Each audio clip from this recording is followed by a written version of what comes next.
बोलणाऱ्याची माती विकते हो आणि न बोलणाऱ्याचं सोनंसुद्धा विकत नाही. आज मी ही म्हण प्रत्यक्षात पाहिलीसुद्धा बरं का.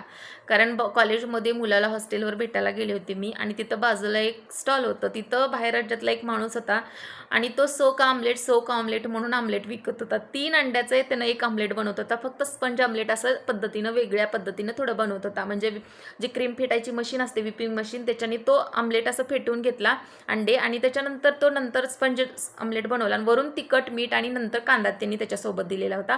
करण्याची पद्धत वेगळी, बोलण्याची स्किल भारी होती आणि अशा प्रकारे तो दिवसाचे 3 ते 4,000 कमवत होता. महिन्याला 1,00,000च्या आसपास त्याचं इन्कम होत होतं. छोटंसं भांडवल, एक छोटासा गाडा.